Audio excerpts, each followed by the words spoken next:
4 bottles, 1 house, infinite pleasure. Can you guess which 2 I scooped up at Whole Foods and which 2 I had to hunt down like they were hiding behind the velvet ropes in Paris? Keep watching and you'll find out not only what I think about these wines, but also why the labels don't have the same name, how Piper and Charles are related, and most importantly, which ones you can grab today at your local Whole Foods without blowing your budget.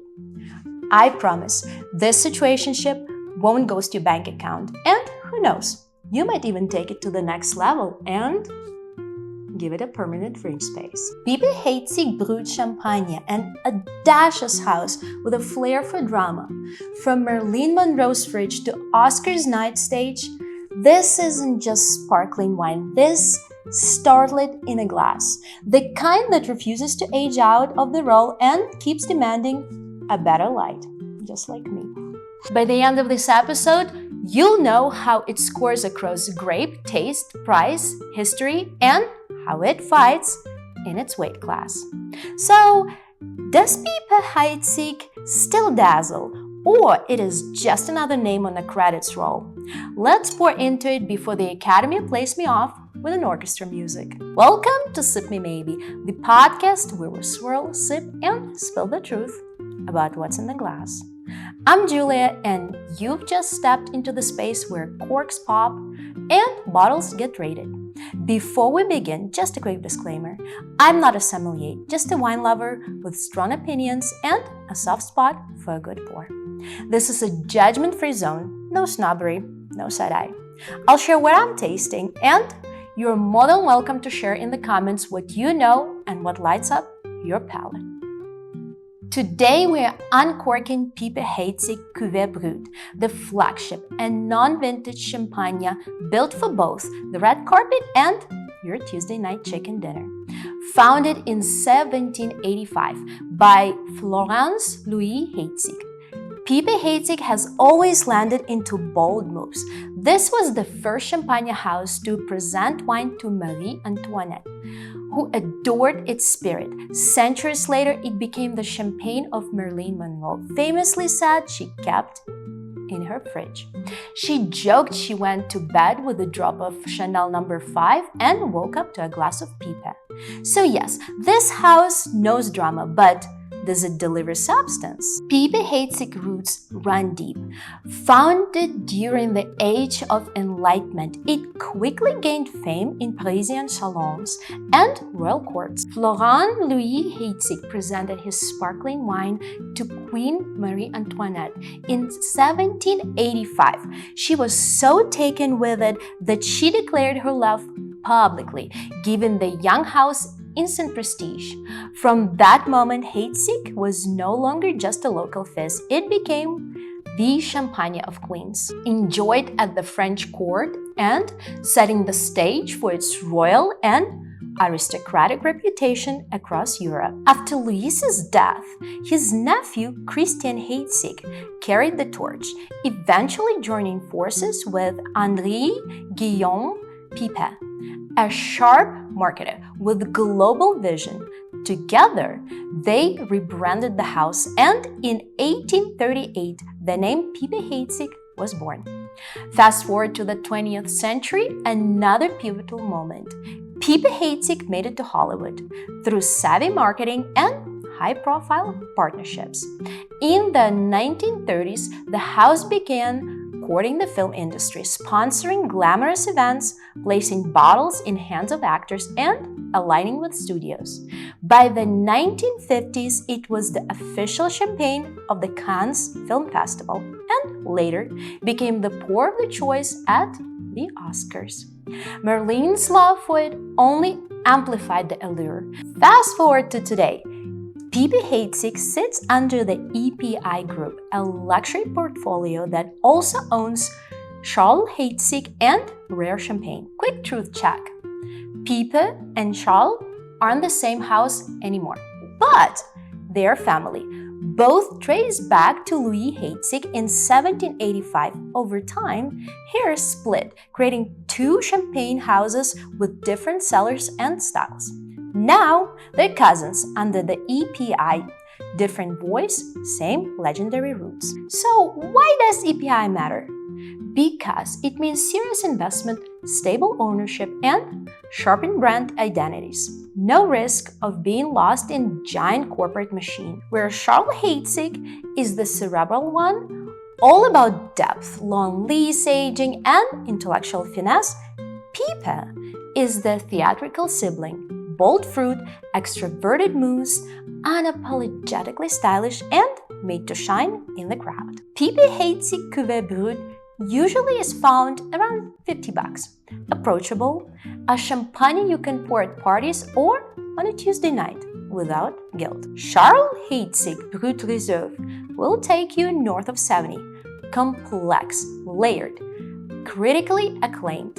So, same family, different personalities. Charles whispers wisdom in the library. Piper makes an entrance on the red carpet. Piper-Heidsieck sources fruit from over 100 crus across Champagne, including sites in the Montagne de Reims, Vallée de la Mangue, and Côte de Blancs and Côte de Bois. This patchwork of vineyard provides flexibility and ensures stylistic consistency rather than highlighting single vineyard precision.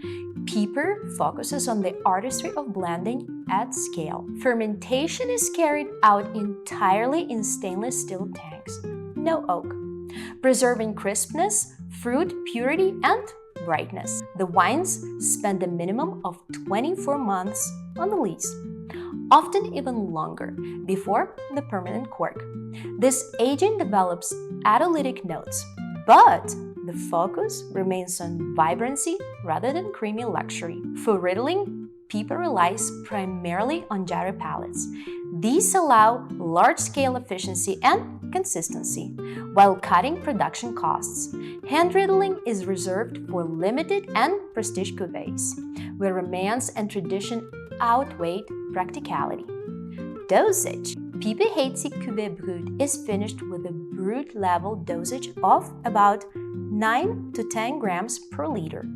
This touch of sweetness balances the high acidity and sharp freshness of the base wine, keeping it approachable and fruit-forward without tipping into sweetness. For their prestige cuvées, dosage may be even slightly lower, emphasizing elegance and precision. To guarantee a house style recognizable year after year, Piper blends in 10 to 20% of reserve wines, balancing out vintage variations. The Cuvée Brut is classic Champagne balance. 50 to 55% of Pinot Noir, the backbone of the blend, given structure, firm tannin grip, and bold character. Pinot Noir contributes intensity, red fruit depth, think cherry, raspberry, and hints of spice, anchoring the wine with the power and longevity. 30 to 35% of Meunier, the charmer of the trio, softening the structure with roundness and juiciness. Meunier lends notes of orchard fruit, subtle texture, and an easy, approachable warmth that makes wine instantly inviting. 15 to 20% of Chardonnay, the bright lift, offering finesse, precision, and citrus-driven clarity.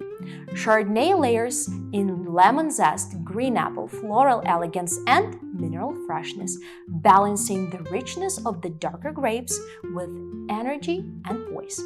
Think of it like casting a film. Pinot Noir is the lead actor, commanding presence, structure, charisma. Meunier is the supporting cast, warmth, fruit, relatability. Chardonnay is the cinematography, giving light, freshness, and elegance. Together, they make Champagne that's crowd-pleasing, reliable, and still capable of surprises. Fun fact: Piper-Heidsieck is official Champagne of the Academy Awards for over 30 years. It has been poured at Oscar nights, making it one of the most recognizable red label bottles in the world. So when you pour a glass at home, you're sipping the same exact bubbles Hollywood elites raise when they're pretending they're not nervous about losing the best picture. On the nose, crisp green apple, citrus zest, and almond. Hints of toast and honey, but not heavy. On the palate, vibrant acidity, orchard fruit, pear, lemon peel with a touch of brioche from Lee's aging. The mousse is lively, slightly more energetic than refined. This is champagne that says, I'm here to party. Pair it with oysters, sushi, fried chicken, or popcorn on the movie night. Yes, popcorn, salty, buttery, and perfect with the bubbles. At around $45-55 in the US, Piper-Heidsieck is priced in the line with Veuve Clicquot, Moet, and Chandon, and other big players. Does it deliver though? Yes. It's energetic, reliable, and has a strong legacy, but unlike some mass market labels, Piper hasn't lost its edge. It's still lively, still bold. Against rivals in its price class, like Veuve Clicquot Yellow Label, or Moet Brut Impérial, or even Laurent Perrier La Cuvée, Piper holds its ground. It's less creamy than Laurent Perrier, less biscuit-rich than Bollinger, but it punches above its weight in freshness and energy. This is champagne for when you want impact. It doesn't whisper, it projects. Here's how it shakes out. Grape Composition. Solid Pinot Noir driven. Blend with strong character. Loses a few points for being broad rather than site-specific. Tasting profile. Bright, zesty, high energy.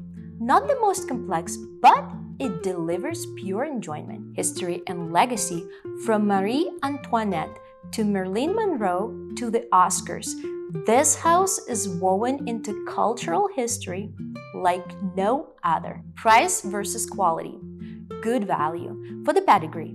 Could be sharper compared to boutique growers, but for $50, it's red carpet access and I approve. Fights in its weight class.